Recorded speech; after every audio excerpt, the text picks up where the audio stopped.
Hello commanders, welcome to biometrics classes online. I am doctor Gitendra Singh. तो चलिए बेटा, cell the unit of life में हम आगे बढ़ते हैं। तो पिछली क्लास में क्या देखा था हमने? पिछली क्लास में बात किया था कि ग्राम पॉजिटिव बैक्टीरिया क्या होते हैं, ग्राम नेगेटिव बैक्टीरिया क्या होते हैं। ग्राम पॉजिटिव बैक्टीरिया और ग्राम नेगेटिव बैक्टीरिया के बीच में हमने अंतर को समझा था। हमने देखा था कि बैक्टीरिया के सेल इनवेलप में 3 लेयर होती है। सबसे बाहर ग्लाइकोकैलिक्स होती है, उसके बाद सेल वॉल होती है, फिर सेल मेम्ब्रेन होती है। ठीक है।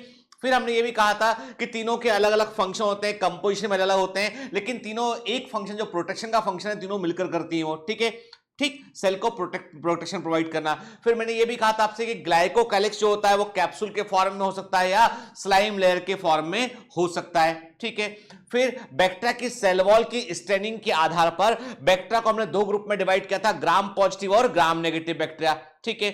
तो आपको आज का पहला क्वेश्चन तो यह है कि आपको बताना है कि ग्राम स्टेनिंग में हम कौन से स्टेन का इस्तेमाल करते हैं। ग्राम स्टेनिंग में किस केमिकल का यूज हम प्राइमरी स्टेन के रूप में करते हैं और किस केमिकल का यूज हम मॉर्डेंट के रूप में करते हैं। मॉर्डेंट का मतलब होता है ऐसा केमिकल जो स्टेन को फिक्स करता है, स्टेन को जो है कॉम्प्लेक्स करता है, जिससे कि वो निकलता नहीं आसानी से। ठीक है। तो बताइएगा मुझे आप कि ग्राम स्टेनिंग में हम किस केमिकल का उपयोग जो है वो स्टेन के रूप में करते हैं और किसका उपयोग हम मॉर्डेंट के रूप में करते हैं। ठीक है ना। फिर आपको यह भी बताना है ग्राम पॉजिटिव और ग्राम नेगेटिव बैक्टीरिया में से किस बैक्टीरिया की सेल वॉल में टिकोइक एसिड प्रेजेंट होता है।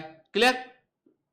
चलिए, तो ये तो बात की बैक्टीरिया की सेल वॉल के बारे में हमने के। तो हमने अभी तक काफी सारे अंतर जो है वो प्रोकैरियोटिक और यूकैरियोटिक के बीच काफी सारे अंतर को देखा हमने। और मैंने आपसे कहा ना, हर लेक्चर जो हम लेक्चर को पढ़ते हैं, ठीक है, तो उस लेक्चर से हमें बहुत सारे एमसीक्यू जनरेट होते हैं। ठीक है ना। इसलिए थोड़ा सा मैंने पहले भी आपसे कहा कि ये बेसिक फंडामेंटल चैप्टर है। यदि इसको हम बहुत रैपिडली स्पीड में पढ़ाएंगे ना तो प्रॉब्लम ये होगा कि चैप्टर तो हम कंप्लीट कर देंगे लेकिन आपकी समझ में कम आएगा बेटा। ठीक है। इसलिए बेसिक से लेके टॉप तक हमको जो है वो कॉन्सेप्ट को लेकर जाना है हमको। ठीक है। तो चलिए, हम बैक्टीरिया में मीजोसोम किस तरह का होता है वो भी देखा हमने देखा कि बैक्टीरिया में जो है वो आपका न्यूक्लियोइड है, जीनोफोर क्या होता है वो भी देखा हमने, कैप्सूल का मतलब क्या होता है वो भी देखा हमने, कैप्सूल का केमिकल कंपोजिशन क्या होता है उसके बारे में भी हमने बात किया। ठीक है। ग्राम पॉजिटिव और ग्राम नेगेटिव बैक्टीरिया की सेल वॉल में क्या डिफरेंस है ये भी देखा हमने। किसकी सेल वॉल में आपको लाइपोपॉलीसेकेराइड देखने मिलता है? तो ग्राम पॉजिटिव बैक्टीरिया की सेल वॉल में लाइपोपॉलीसेकेराइड नहीं होता है, ग्राम नेगेटिव की वॉल में आपको लाइपोपॉलीसेकेराइड देखने मिलता है। क्लियर? तो बहुत सारे हमने अंतर देखे कि आउटर मेम्ब्रेन कैसी होती है, ग्राम पॉजिटिव नेगेटिव में क्या फर्क होता है। ठीक है। चलिए, अब बात करते हैं अगले स्ट्रक्चर पे। अब बात करेंगे हम बैक्टीरिया के फ्लैजिला के ऊपर के। तो बैक्टीरिया जो होते हैं वे बेटा नॉन मोटाइल या मोटाइल दोनों प्रकार के होते हैं, हो सकते हैं दे में भी नॉन मोटाइल और मोटाइल के, मतलब जो मूव नहीं कर सकते। जो बैक्टीरिया नॉन मोटाइल होंगे उनमें फ्लैजिला नहीं होगा उनमें। ठीक है। और जो मोटाइल होंगे उनमें फ्लैजिला क्या होगा? उनमें फ्लैजिला पाया जाएगा। याद रखिए, बैक्टीरिया यदि मोटाइल है, बैक्टीरिया यदि मूव करता है, गमन करता है, तो उसके पास फ्लैजिला होगा। बैक्टीरिया में सीलिया जैसे स्ट्रक्चर नहीं होते हैं। ठीक है। तो we don't use word term cilia in bacteria. Bacteria में हम सीलिया वर्ड का यूज नहीं करते हैं। बैक्टीरिया में आपको सिर्फ और सिर्फ फ्लैजिला देखने मिलते हैं, मूवमेंट के लिए, गमन के लिए। ठीक है ना। क्लियर? याद रखिए क्या लिखा है इसमें, इफ मोटाइल, यदि ये गमनशील है, they have thin filamentous extension from their cell wall called flagella. के तो बैक्टीरिया में हम फ्लैजिला को बेसिकली हम सेल वॉल का एक एक्सटेंशन मानते हैं, सेल वॉल से निकला हुआ एक एक्सटेंशन मानते हैं के। तो हम, हालांकि सेल वॉल का केमिकल कंपोजिशन बिल्कुल अलग होता है। बैक्टीरिया की सेल वॉल पेप्टिडोग्लाइकन से बनी होती है। Peptidoglycan is a polymer of किसका पॉलीमर है? पेप्टिडोग्लाइकन। चलिए लिख भेजिए, बताइए पेप्टिडोग्लाइकन किसका पॉलीमर है? ये मैं आपसे क्वेश्चन कर रहा हूं, आपको उत्तर देना है। समझ गए बेटा? ठीक है। तो अब जो हम क्या बोल रहे हैं, हम बोल रहे हैं कि जो बैक्टीरियल फ्लैजिला है वो पतले होते हैं, थिन होते हैं, फिलामेंटस होते हैं, लंबे तंतु में होते हैं। ठीक है। और ये सेल वॉल के एक तरीके से एक्सटेंशन होते हैं, extension from the cell wall के। हालांकि बैक्टीरियल फ्लैजिला जो होते हैं they are made up of a special type of protein called the flagellin protein. के ये किससे बने होते हैं? ये फ्लैजिलिन प्रोटीन से बने होते हैं। जो मेजर कंपोनेंट इनका होता है वो होता है फ्लैजिलिन प्रोटीन। तो bacterial flagella mainly flagellin protein से बने होते हैं। ठीक है, याद रखिएगा बैक्टीरियल फ्लैजिला मतलब प्रोकैरियोटिक के फ्लैजिला यूकैरियोटिक के फ्लैजिला से स्ट्रक्चर में बिल्कुल डिफरेंट होते हैं। के दोनों में कोई सिमिलरिटी नहीं। के केवल एक ही सिमिलरिटी, दोनों मूवमेंट में हेल्प करते हैं, यही सिमिलरिटी है। के अदरवाइज बैक्टीरियल फ्लैजिला और यूकैरियोटिक फ्लैजिला में काफी सारा फंडामेंटल डिफरेंस होता है। कि इंटरनल ऑर्गेनाइजेशन दोनों का अलग अलग होता है बेटा। ठीक है, clear? The bacteria show A range of number and arrangement of flagella. Bacteria में आपको हो सकता है कोई बैक्टीरिया ऐसा हो जिसमें केवल और केवल आपको एक फ्लैजिला देखने मिले। ठीक है, कोई ऐसा हो जिसमें आपको एक सिरे पर फ्लैजिला का गुच्छा देखने मिले। आपको कोई ऐसा हो सकता है कि जिसमें जो है आपको दोनों सिरे पे आपको जो है फ्लैजिला देखने मिले। कोई ऐसा हो सकता है बैक्टीरिया इसके पूरी बॉडी पे आपको फ्लैजिला देखने मिले। के तो हम कह सकते हैं बेटा कि बैक्टीरिया में फ्लैजिला का जो नंबर है, अरेंजमेंट है, उसके वो अलग अलग प्रकार का हो सकता है। ठीक है, आगे बात करते हैं हम कि किस तरह का अरेंजमेंट होता है, क्या होता है लोफोट्राइकस, क्या होता है सिफिलोट्राइकस, क्या होता है एम्फीट्राइकस, उस पर हम बात करेंगे। अभी मैंने आपसे एक पते की बात कही, मैंने आपसे कहा कि प्रोकैरियोटिक का फ्लैजिला और यूकैरियोटिक के फ्लैजिला में बेटा अंतर होता है। और ये अंतर क्या होता है? अंतर नंबर एक तो अंतर होता है केमिकल कंपोजिशन का फर्क होता है कि प्रोकैरियोटिक का फ्लैजिला फ्लैजिलिन प्रोटीन से बना होता है। किससे बना होता है? It is made up of flagellin protein. ठीक है, जबकि यूकैरियोटिक का फ्लैजिला बना होता है ट्यूबुलिन प्रोटीन। ये ट्यूबुलिन प्रोटीन से बने होते हैं। ठीक है, जो प्रोकैरियोटिक फ्लैजिला होता है वो होलो होता है। कि it's like a hollow rod, के एक खोखली रॉड। के ये एक होलो रॉड के रूप में होता है, खोखली छड़ के रूप में होता है। जबकि यूकैरियोटिक के फ्लैजिला में बीचों बीच दो सेंट्रल स्पोक देखने मिलते हैं और आसपास जो है उसके जो है वो जो है हमको 9 ऐसे हमें आसपास के हमको 9 डुप्लेट फाइबर देखने मिलते हैं। तो हम बोलते हैं कि यूकैरियोटिक के फ्लैजिला में 9+2 अरेंजमेंट होता है। अब ये 9+2 अरेंजमेंट कैसे होता है हम आगे देखते हैं इसको। तो अभी मैंने इतना कहा आपसे कि यूकैरियोटिक का फ्लैजिला खोखला नहीं होता है। के याद रखें, रिमेंबर माय पॉइंट। के the eukaryotic flagella is not like a hollow rod, खोखली छड़ के समान नहीं होता है। उसमें बीच में दो सेंट्रल हब होते हैं, दो तंतु, दो फिलामेंट बीच में उसमें पाए जाते हैं। के 9+2 पेरिफेरी में 9 है और बीच में 2 होते हैं, इसलिए 9+2 बोलते हैं। जबकि यूकैरियोटिक के फ्लैजिला में हम बोलते हैं कि बीच में खोखला होता है तो हम बोलते हैं 0। और केवल एक तरह का protein, one type of protein जो है वो सीधा सर्कल, एक गोला बनाता है, एक सर्कल बनाता है। के ऐसा एक सर्कल पूरा बनाता है। के ठीक है, खोखला ट्रांसफर सेक्शन में देखोगे तो ऐसा सर्कल बनाएगा ये। तो हम बोलते हैं कि जो बैक्टीरियल फ्लैजिला होता है वो 1+0 अरेंजमेंट शो करता है। रिमेंबर के जब एग्जामिनर पूछेगा तभी बताना है, अपना ज्ञान उसको नहीं टिकाना एग्जामिनर को। कि मैंने क्या कहा कि प्रोकैरियोटिक फ्लैजिला को यदि पूछता है किस तरह का अरेंजमेंट है, आप बोलोगे 1+0, एक तरह का प्रोटीन है फ्लैजिलिन प्रोटीन, जो जिसने पूरा का पूरा फ्लैजिला बनाया हुआ है और बीच में खोखला है वो। ठीक है, तो 1+0 हो गया। जबकि 9+2 में क्या है, 9 डुप्लेट फाइबर होते हैं और बीच में 2 सेंट्रल फाइबर होते हैं और उससे फ्लैजिला बना होता है। ठीक है, यूकैरियोटिक फ्लैजिला। फिर प्रोकैरियोटिक फ्लैजिला जो होता है, इंटरेस्टिंग बात है, प्रोकैरियोटिक फ्लैजिला एक मोटर के समान काम करता है। It behave like a motor. इसमें एक विशेष तरह का प्रोटीन पाया जाता है, इसको हम बोलते हैं मोटर प्रोटीन बोलते हैं। सुनते जाइए, अभी सुनते जाइए कि प्रोकैरियोटिक फ्लैजिला में एक विशेष तरह का प्रोटीन होता है, इसको हम मोटर प्रोटीन बोलते हैं। और वो फ्लैजिला को जो है वो मोटर के समान चलाता है। जैसे कि होता है ना कि एक दिशा मोटर होगी, मोटर एक दिशा में चलेगी। जैसे ठीक है, जैसे हेलीकॉप्टर का पंखा होता है, ठीक है, एक दिशा में चल रहा है बकायदा। के तो ये इसमें मोटर प्रोटीन देखने मिलता है। जबकि यूकैरियोटिक फ्लैजिला में जो है आपको जो है वहां पर जो मूवमेंट है वो रैंडम होता है। कि वो एक मोटर के समान नहीं होता एक दिशा में। के जहां मर्जी हो वहां फ्लैजिला मूव कर सकता है। ठीक है, क्लियर? और इंटरेस्टिंग बात यह है कि बैक्टीरिया के फ्लैजिला को चलाने के लिए प्रोटॉन पंप, हाइड्रोजन आयन काम करता है। हाइड्रोजन आयन का कॉन्सेंट्रेशन जो है बैक्टीरिया के फ्लैजिला को चलाने में रोल प्ले करता है। इंटरेस्टिंग बात है कि and hydrogen ions play very important role to operate the prokaryotic flagella, जबकि यूकैरियोटिक फ्लैजिला को चलाने में एटीपी रोल प्ले करता है। ठीक है, तो एडवांस स्ट्रक्चर यदि मैं पूछूं आपसे कौन अधिक आधुनिकतम है, अधिक एडवांस है, तो बट नेचुरल सी बात है, the structure which is having the more control, जिस संरचना में आपका अधिक कंट्रोल होगा वो अधिक एडवांस है। तो eukaryotic flagella are more advance as compare to the prokaryotic flagella. ठीक है, देखिए अब ये आप जो इमेज देख रहे हैं, आप देख रहे हैं एक प्रोकैरियोटिक फ्लैजिला को देख रहे हैं आप। आप एक प्रोक्रियोटिक फ्लैजिला को देख रहे हैं। क्या देख रहे हैं? आप देख रहे हैं फ्लैजिलिन प्रोटीन से बना हुआ एक फिलामेंट है, ठीक है। अब इसमें भी आपको क्या दिखाई पड़ रहा है? आपको तीन हिस्से ने, जो प्रोक्रियोटिक फ्लैजिला है उसके तीन हिस्से होते हैं। प्रोक्रियोट जो आपका, ठीक है, प्रोक्रियोटिक फ्लैजिला, बार बार एनसीईआरटी ना पलटो, जो बोल रहा हूं समझते सुनते जाओ, पलट के मैं सब देख लेता हूं। आपको क्या लगता है? आपके मोबाइल फोन में झांक के मैं आपको देख सकता हूं कि बार बार एनसीईआरटी ना पलटो, ठीक है, इधर उधर मत देखो, जो बोल रहा हूं उस पर फोकस करो, है ना बेटा? समझो बात को, ठीक, क्लियर? तो प्रोक्रियोटिक फ्लैजिला के तीन भाग होते हैं बेटा, कि सबसे पहला वाला सबसे लंबा भाग होता है इसका फिलामेंट, पहला भाग होता है इसका फिलामेंट, दूसरा भाग इसका क्या होता है बेटा? वो होता है इसका हुक होता है, और तीसरा होता है इसका बेसल बॉडी, ठीक है, ठीक है। इसके बेसल बॉडी में सेंट्रियोल नहीं होता है, जबकि यूक्रियोटिक फ्लैजिला का बेसल बॉडी में सेंट्रियोल पाया जाता है, यहां पे सेंट्रियोल नहीं होता है, ठीक है, क्लियर? आप देख रहे हैं जो फिलामेंट है किससे बना हुआ है? फ्लैजिलिन प्रोटीन से बना हुआ है। फिर एक हुक देख रहे हैं, और फिर आपने देखा इसमें एक एरो बना हुआ है, ऐसा एरो बना हुआ है एक पूरा, ठीक है, ये पूरा एक एरो बना है ऐसा।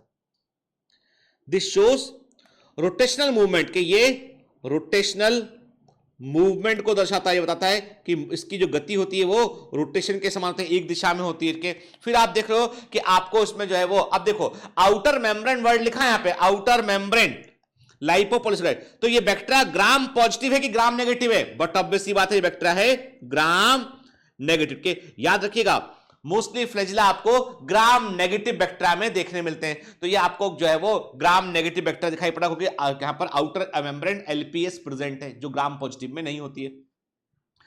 फिर फ्लैजिला की बॉडी, यदि हम बेसल बॉडी को देखें तो इसमें कुछ रिंग दिखाई पड़ रही है मुझके, हमें चार ring, there are 4 very very specific rings are present. L ring है, पी रिंग है, एस और एम रिंग है, के और स्पेशल प्रोटीन देखने मिल रहा है आपको, इसमें बोल रहे हैं मोटर प्रोटीन। मोट प्रोटीन का मतलब है मोटर प्रोटीन, क्या? ठीक है, जो इसका, अब आप बोलोगे सर इतना डिटेल, ये तो एनसीईआरटी में कुछ है ही नहीं, इतना डिटेल क्यों पढ़ा रहे हो? क्या हमको यही एमबीबीएस करा दोगे? नहीं बेटा, के ये इंपॉर्टेंट इंफॉर्मेशन है, और आप समझ लीजिए बेटा कि जो है ये कई बार ना जो क्वेश्चन का जो लेवल है ना वो इस लेवल तक टच कर जाता है, इसलिए हमको पता होना चाहिए हमको, ठीक है ना? ठीक, it is just to provide question to our studies, ताकि हम कभी जो है वो, मैंने पहले भी कहा कि हमारा टारगेट कभी भी 360 आउट ऑफ 360 से नीचे नहीं होगा, ठीक है? हमेशा टॉप पे ही टारगेट हमारा रहेगा, उसके लिए हमको एफर्ट करना पड़ेगा, ठीक है? तो please don't go in your comfort zone, always be ahead, always be beyond your comfort zone, ठीक है? तो मैंने क्या कहा, चार रिंग देखने मिलती है आपको, एल रिंग, के, पी रिंग, एस और एम रिंग। मैं आपको एमसीक्यू भी दूंगा जो एग्जाम में पूछेंगे इसके ऊपर, के एंड मोटर प्रोटीन देख रहे हैं यहाँ पे हमके, that fli protein is the motor switch, के इतना याद रखिए। और ये जो बता रहा हूं ना, ये आपको पूरा एमबीबीएस तक भी काम आएगा आपको ये, ठीक है, क्लियर? चलिए, तो बैक्टीरियल फ्लैजिला में एनसीईआरटी के लिखता है कि बैक्टीरियल फ्लैजिला में तीन हिस्से होते हैं, फिलामेंट होता है, हुक होता है और बेसल बॉडी होता है, ठीक है, क्लियर? फिलामेंट लॉन्गेस्ट पोर्शन होता है और ये सेल सरफेस से निकलकर बाहर तक होता है, ठीक है? और किससे बना होता है? ये बना होता है फ्लैजिलिन प्रोटीन से बना होता है। बेसल बॉडी में सेंट्रियोल नहीं होता है, centriole is absent basal body के। आपको बेसल बॉडी में रिंग शेप प्रोटीन देखने मिलते हैं आपको, L ring, P ring, S, M ring के, मोटर प्रोटीन, फ्ली प्रोटीन, ये सब आपको देखने मिलते हैं, क्लियर? ठीक है, तो एक बार बेटा स्ट्रक्चर को ध्यान से देखिएगा, ठीक है? बड़ा इंपॉर्टेंट है ये रिंग्स ना, कि किस तरह का होता है, क्यों रोटेशनल मूवमेंट करता है, तो उसमें दिखा है कि मोटर प्रोटीन है, एक दिशा में ये मोटर प्रोटीन काम करता है। जो hydrogen ion gradient, proton ion का जो ग्रेडियंट है, हाइड्रोजन आयन का जो डिफरेंस होता है मेम्ब्रेन के आर पार, वो बड़ा इंपॉर्टेंट रोल प्ले करता है इसके मूवमेंट में, ठीक है, क्लियर? अब ऐसे बैक्टीरिया, देखो बेटा बायोलॉजी में एक बात याद रखना, बायोलॉजी में एक बात याद रखना, एक टर्म याद कर लो बायोलॉजी में, एक वर्ड होता है ट्राइका, ट्राइका या ट्राइकस, ठीक है? इस वर्ड का मतलब होता है हेयर लाइक, हेयर लाइक, ठीक है? बायोलॉजी का टर्मिनोलॉजी है, शब्दावली याद रखेंगे, टर्मिनोलॉजी याद रखेंगे तो कभी एग्जाम में कंफ्यूज नहीं करेंगे। ऐसे बैक्टीरिया जिनमें फ्लैजिला नहीं होता है उन्हें क्या बोलोगे? ए ट्राइकस बोलेंगे हम, ठीक है? जिनमें फ्लैजिला नहीं है उन्हें हम ए ट्राइकस बोलेंगे। ऐसे बैक्टीरिया जिनमें केवल एक फ्लैजिला होता है, किसी भी सिरे पर एक फ्लैजिला होगा, उन्हें हम मोनोट्राइकस बोलेंगे। हम सिर्फ एक फ्लैजिला होगा इनमें के, उन्हें हम मोनोट्राइकस बोलेंगे। और इसका बेस्ट एग्जांपल है Vibrio cholera. Vibrio cholera, Vibrio cholera कैसा होता है? ऐसा होता है,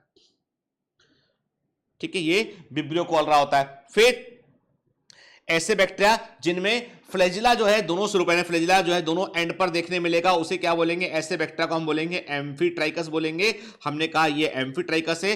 फ्लैजिला एट ईच एंड के दोनों सिरों पर आपको फ्लैजिला देखने मिलेंगे, एंड एम्फीट्राइकस में आपको दोनों सिरों पर फ्लैजिला देखने मिलेंगे। ठीक है, जब एक सिरे पे, केवल एक सिरे पर फ्लैजिला का गुच्छा देखने मिलेगा, क्या बोलोगे आप उसको? आप उसको बोलोगे लोफोट्राइकस बोलोगे या सिफेलोट्राइकस बोलोगे उसको? आप लोफोट्राइकस बोलोगे या सिफेलोट्राइकस? सिफेलो मतलब हेड के, तो आप क्या बोलोगे उसे? लोफोट्राइकस बोलोगे या सिफेलोट्राइकस बोलोगे उसको आप? ठीक है, जब एक सिरे पे फ्लैजिला का गुच्छा आपको देखने मिला।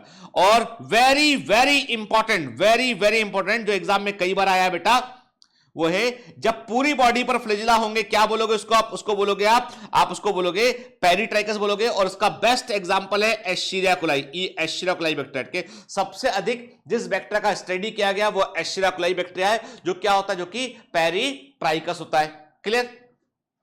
ठीक है, तो ऐसे बैक्टीरिया जिनमें फ्लैजिला नहीं होगा, क्या बोलोगे बेटा उसको? एट्राइकस, जिसमें एक सिरे पर एक फ्लैजिला होगा, मोनोट्राइकस। दोनों सिरों पर फ्लैजिला होंगे, एम्फीट्राइकस। एक सिरे पर फ्लैजिला का गुच्छा होगा, लोफोट्राइकस या सिफलोट्राइकस बोलेंगे। पूरी बॉडी पर फ्लैजिला होंगे, पेरिट्राइकस बोलेंगे। ठीक है ना? क्लियर? देखिए आप, है ना?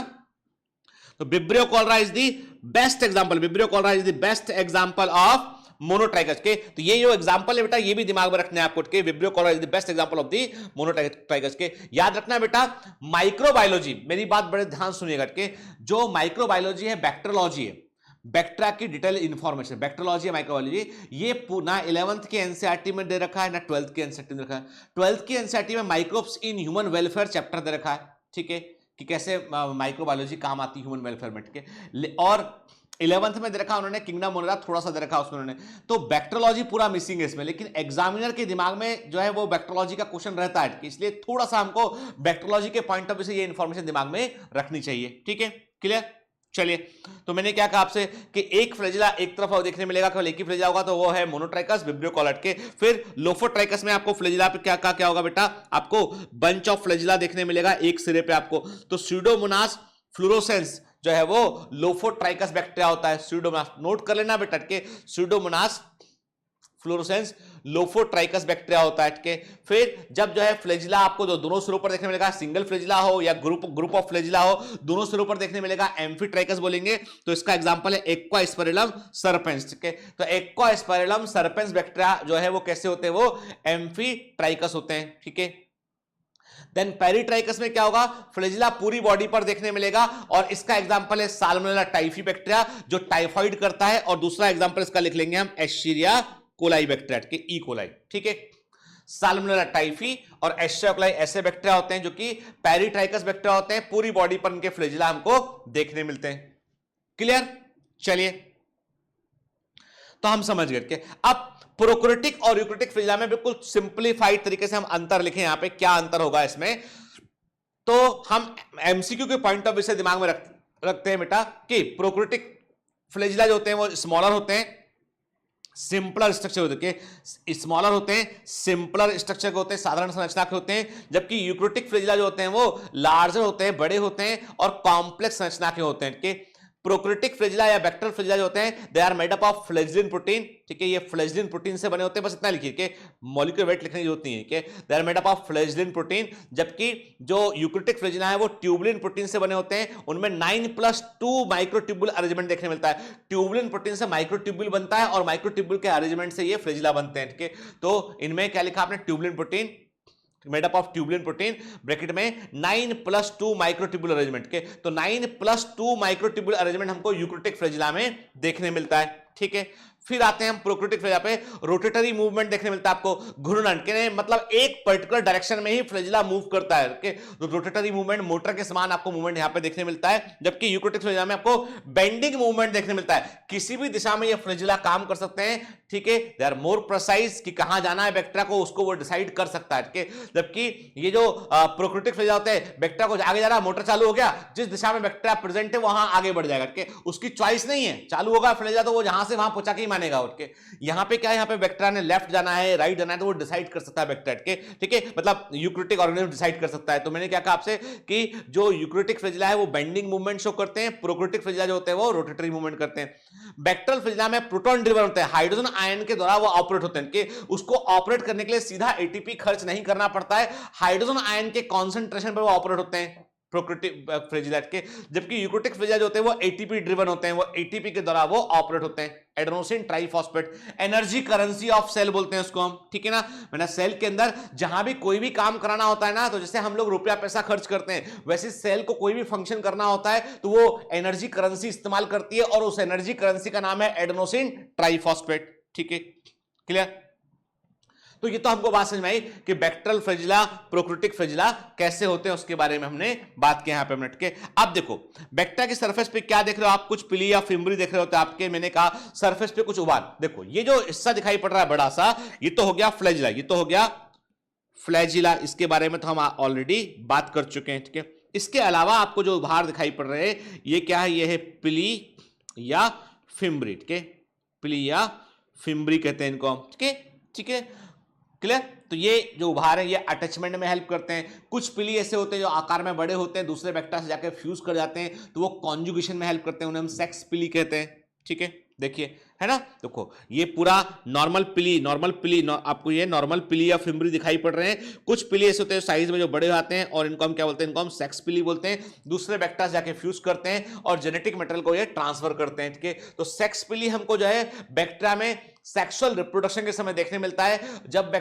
ऐसा बैक्टीरिया में ऐसा सेक्सुअल रिप्रोडक्शन जिसमें सेक्स पिली देखने मिलता है उसे बोलते हैं हम कॉन्जुगेशन, उसे क्या बोलते हैं, कॉन्जुगेशन के। तो बैक्टीरिया में जब कभी कॉन्जुगेशन होता है, संयुग्मन होता है, तो उस समय हमको जो है वो सेक्स पिली देखने हमको मिलते हैं। सेक्स पिली को बनाने की इंफॉर्मेशन होती है एफ प्लाज्मिड में के, और एफ प्लाज्मिड जिन बैक्टीरिया में होता है उनको हम एफ प्लस मेल बैक्टीरिया कहते हैं। ये सब बातें मैंने बताई हैं पहले आपको, ठीक है।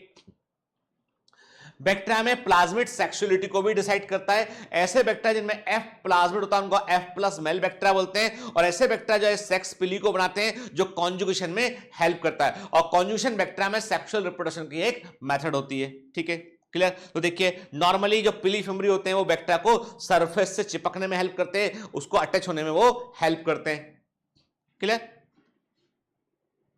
बिसाइड्स फ्लैजिला के अलावा pili and fimbriae are also surface structure of the bacteria but do not play role in motility के। याद रखिए सरफेस पे होते हैं लेकिन ये मोटिलिटी में रोल प्ले नहीं करते हैं। Pili are elongated tubular structure made up of special protein, जिसको हम बोलते हैं पिलीन प्रोटीन। क्या बोलते हैं इसको, बोलते हैं पिलीन प्रोटीन कहते हैं, ठीक है।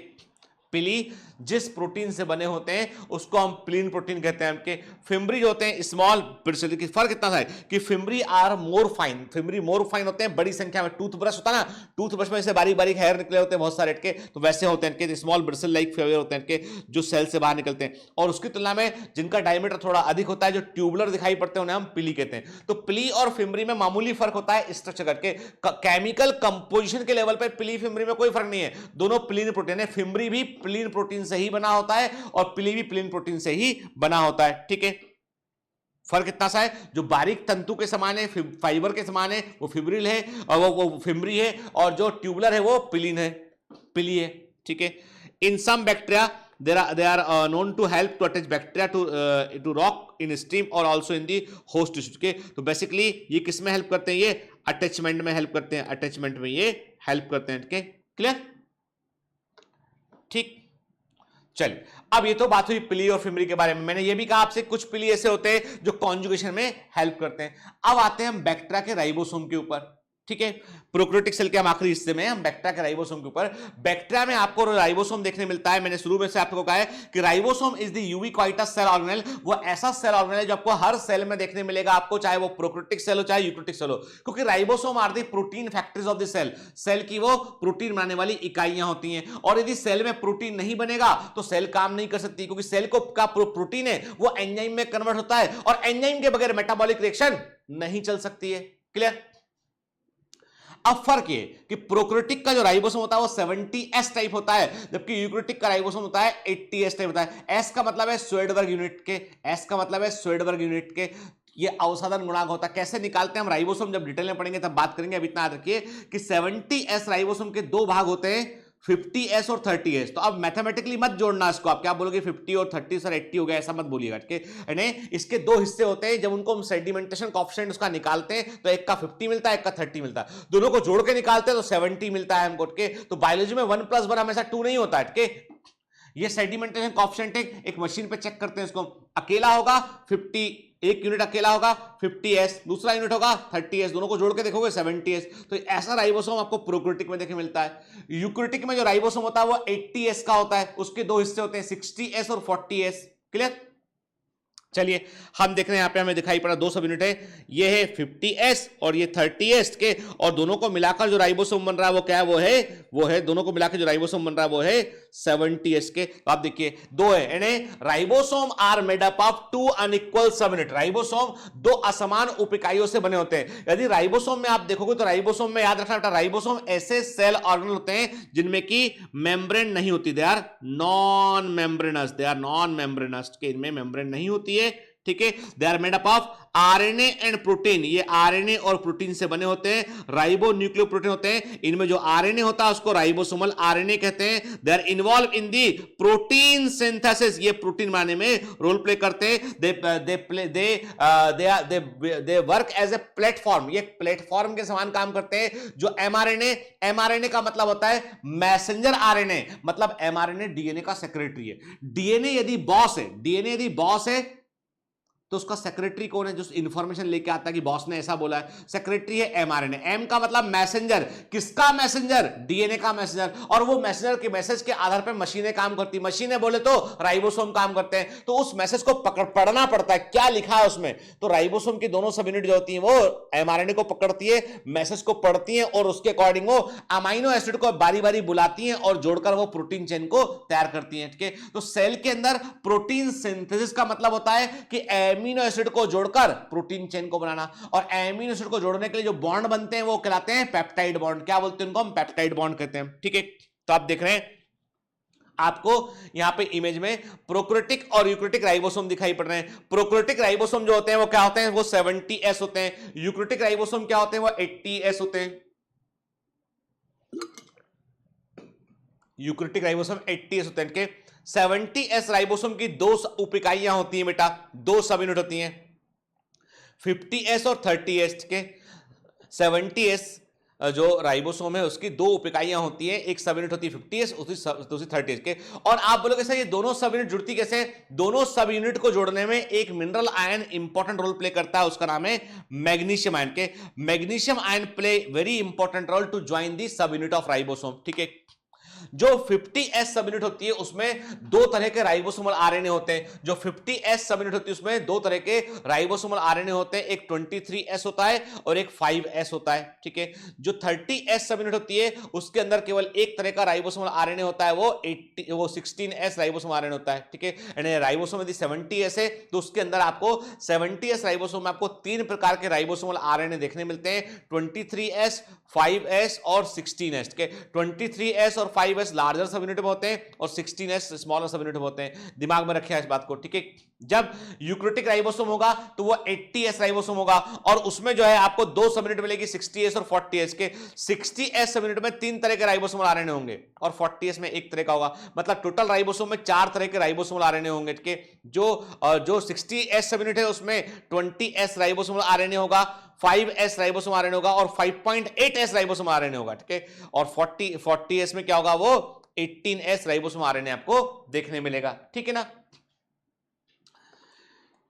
क्या लिखा है एनसीईआरटी में, देखते हैं। In prokaryotes ribosomes are associated with the plasma membrane of the cell के। देखो यूकैरियोटिक जो होते हैं, जो यूकैरियोट होते हैं उनमें राइबोसोम जुड़े होते हैं on the membrane of endoplasmic reticulum के। उनमें एंडोप्लाज्मिक रेटिकुलम की मेम्ब्रेन से राइबोसोम जुड़े होते हैं और ऐसे एंडोप्लाज्मिक रेटिकुलम को हम बोलते हैं रफ एंडोप्लाज्मिक रेटिकुलम कहते हैं, ठीक है। प्रोकैरियोटिक में जो राइबोसोम है या तो साइटोप्लाज्म में पाए जाएंगे फ्री फॉर्म में, या वो सेल मेम्ब्रेन से संलग्न होते हैं, ठीक है।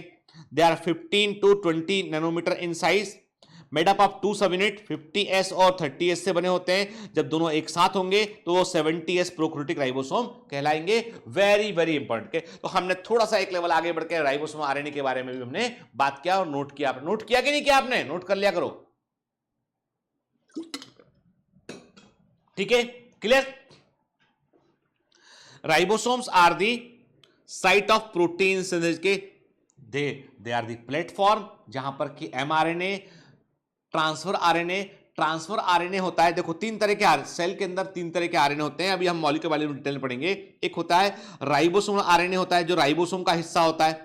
एमआरएनए होता है जो डीएनए से इंफॉर्मेशन लेके आता है। तीसरा होता है टीआरएनए ट्रांसफर करता है। किसको ट्रांसफर करता है? वो अमीनो एसिड को पकड़ता है और राइबोसोम तक लेके आता है। तो राइबोसोम वो प्लेटफॉर्म यहां पे सारा काम चल रहा होता है। राइबोसोम पर एमआरएनए आएगा, कोड पढ़ेंगे, फिर टीआरएनए को बुलाएंगे, वो एमिनो एसिड को लेके आएगा, फिर राइबोसोम आरएनए क्या करेगा? वो कैटालिटिक रिएक्शन करेगा और उसको जोड़ देगा के और एमिनो एसिड जोड़ के पेप्टाइड बॉन्ड का फॉर्मेशन होगा यहां पे, ठीक है।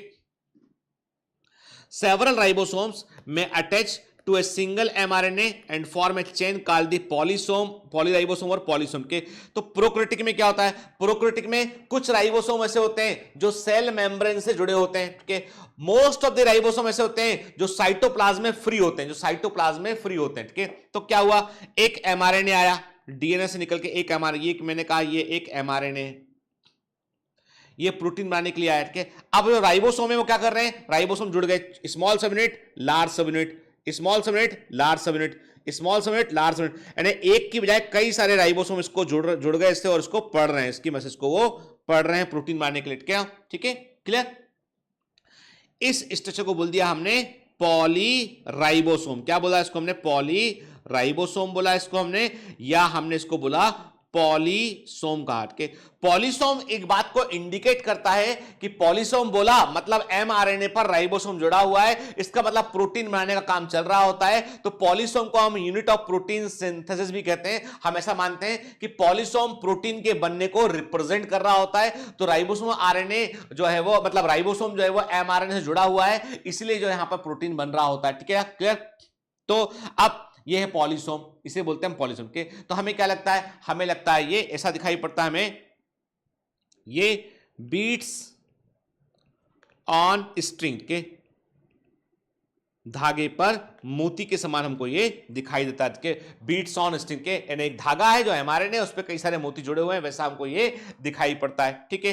तो ribosome of polysome translate the mRNA into protein के, ये एमआरएनए को पढ़ेंगे और ये मूव करते हैं राइबोसोम एमआरएनए पर मूव करते हैं। मान लो मैंने कहा कि ये एमआरएनए का जो है वो 5 प्राइम हिस्सा है जहां से मैसेज शुरू होता है और ये इसका एंड है, ये बिगिनिंग है एमआरएनए का और ये एंड है के। तो क्या होगा? एमआरएनए ऐसा मूव करता हुआ जो राइबोसोम इस पर ऐसा मूव करेगा और पढ़ता हुआ आगे बढ़ेगा और प्रोटीन को बनाएगा उठ के। तो हम क्या देखते हैं अब, और ये पूरी जो प्रोसेस है बेटा कि ट्रांसक्रिप्शन क्या होता है? ट्रांसक्रिप्शन का मतलब होता है डीएनए से एमआरएनए का बनना, डीएनए की सूचनाओं पर एमआरएनए का बनना ट्रांसक्रिप्शन कहलाता है, कि उसे अनुलेखन बोलते हैं, ठीक है। और जब एमआरएनए साइटोप्लाज्म में आता है या साइटोप्लाज्म में एमआरएनए क्या करता है? प्रोटीन को बनाता है, तो उसको बोलते हैं ट्रांसलेशन कहते हैं, ठीक है ना। तो अभी इतना दिमाग में रखिए, अभी बहुत कॉम्प्लेक्स मतलब आप सब जानने की कोशिश एक साथ करेंगे यहां पर तो दिक्कत हो जाएगा, ठीक है। अभी इतना रखिए कि डीएनए अपने आप को एक्सप्रेस करता है प्रोटीन बना के, लेकिन डीएनए सीधा प्रोटीन नहीं बनाता है। पहले वो एक एमआरएनए बनाएगा जो डीएनए के मैसेज को कॉपी करेगा और उस एमआरएनए को राइबोसोम के पास भेजेंगे, राइबोसोम उस एमआरएनए को पढ़ेगा और उसके अकॉर्डिंग प्रोटीन को वो बनाएगा, क्लियर, ठीक है। चलिए, ये तो बात की हमने राइबोसोम के ऊपर, और राइबोसोम को हमें डिटेल में पढ़ना भी है। अभी हम जब यूकेरियोटिक सेल में जाएंगे तो एक एक कंपोनेंट को डिटेल में देखेंगे, ठीक है। तो अभी हमने जो हमारी इन्फॉर्मेशन यहां पे थी प्रोकैरियोटिक यूकेरियोटिक के कंपोनेंट की, वो हमने यहां पर बात किया, ठीक है। फिर आगे बढ़ते हैं, अब बात करते हैं इंक्लूजन बॉडीज क्या होती है, what are the inclusion bodies के। तो बैक्टीरिया के साइटोप्लाज्म में हमको मालूम अच्छे से कि बैक्टीरिया के पास सिंगल इनवेलप सिस्टम होता है, बैक्टीरिया में कोई दूसरी मेम्ब्रेन नहीं होती सेल मेम्ब्रेन के अलावा, के हमको ये भी पता है कि बैक्टीरिया में जो न्यूक्लियाइड है वो जीनोफोर, उसमें न्यूक्लियस में न्यूक्लियर मेम्ब्रेन नहीं होती है, डीएनए में हिस्टोन प्रोटीन नहीं होता, ये भी मालूम है। बैक्टीरिया में हमने कहा कभी कभी ऐसा होता है कि उस सेल मेम्ब्रेन के हिस्से अंदर की तरफ इन्वेजिनेट करते हैं तो मीजोसोम कहलाते हैं। कभी कभी जो है वो उसमें पिगमेंट्स होते हैं, फोटोसिंथेटिक पिगमेंट होता है, हम क्रोमेटोफोर बोलते हैं उसको, याद है।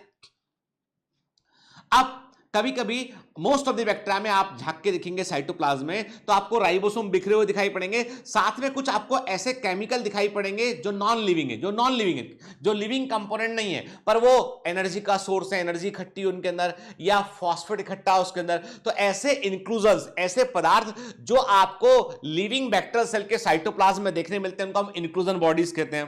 क्या बोलते हैं? इंक्लूजन बॉडी कहते हैं।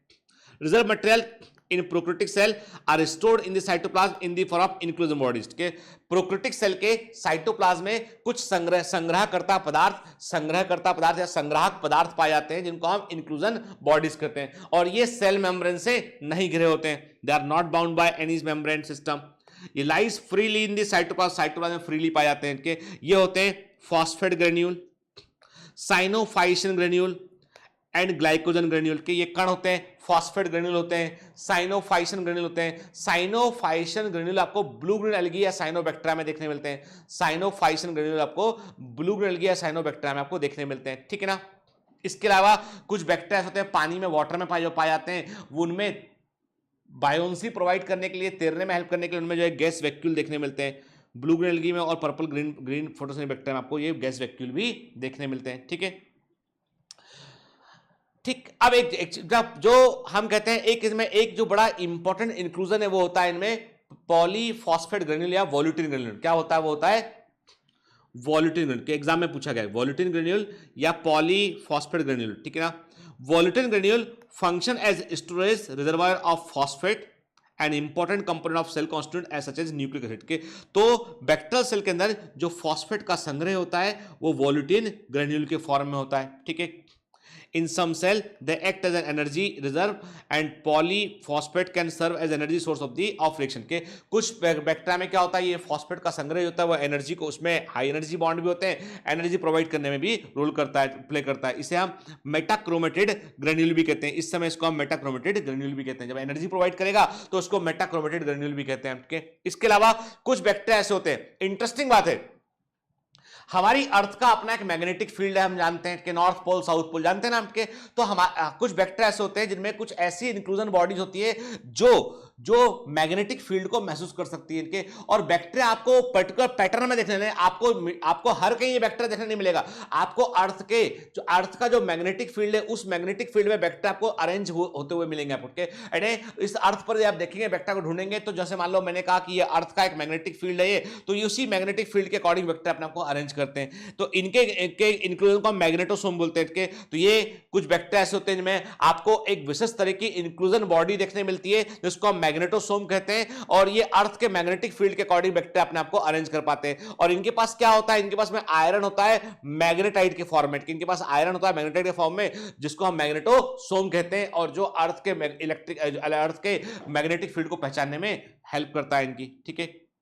तो कॉमन इंक्लूजन बॉडी क्या है, मैंने कहा ना एनसीईआरटी के अकॉर्डिंग हमने कहा ग्लाइकोजन एक बॉडी हो गया के। तो ग्लाइकोजन जो होता है ये क्या होता है, reserve of carbon and energy source होता है। Glycogen is the reserve of carbon and energy source के। पॉली बीटा हाइड्रोक्सी ब्यूटायरेट, ये एनसीईआरटी में नहीं है बेटा, इंपॉर्टेंट होता है। पॉली बीटा हाइड्रोक्सी ब्यूटायरेट जो होता है, it is also reserve of carbon and energy, ये भी कार्बन और एनर्जी का रिजर्व होता है। देन दी वोल्यूटिन ग्रेन्यूल जो होते हैं बेटा, ये क्या होते हैं, फॉस्फेट के संग्रह होते हैं, और इनमें हाई एनर्जी फॉस्फेट भी होता है, और ये फॉस्फेट प्रोवाइड करते हैं न्यूक्लिक एसिड के सिंथेसिस में। जब डीएनए को बनना होता है तो ये फॉस्फेट को प्रोवाइड भी करते हैं।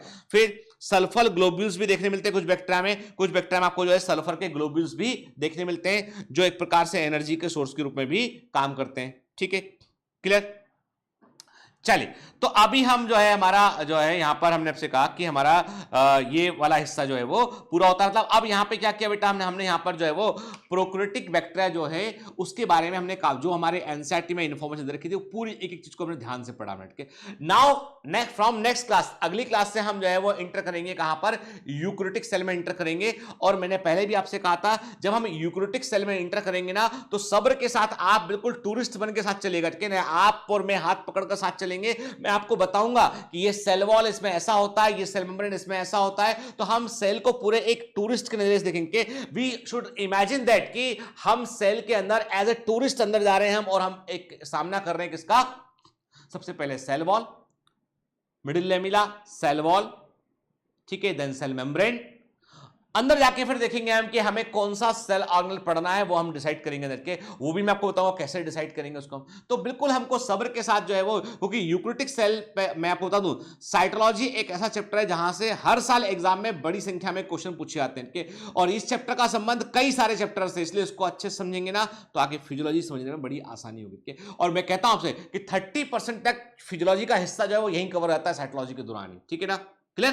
तो चाहिए पढ़ते रहिए बेटा, मेहनत करती लगातार के। मुझे जो है वो एक बात आपसे और कहनी थी बेटा, कि क्या है कि अभी जो है शुरू शुरू में हम कई बार क्या होता है कि बहुत जोश में पढ़ते हैं, कुछ दिनों बाद थोड़ा सा हमको लगता है कि परफॉर्मेंस हम लूज करने लगते हैं, तो उसको चिंता मत कीजिए कि लाइफ में जब भी आप स्टडीज आप पढ़ेंगे ना बेटा, थोड़ा अप्स एंड डाउन आएगा, आपका साइकोलॉजिकल कंडीशन पूरे समय एक जैसी नहीं रहेगी, लेकिन वही तो बात है।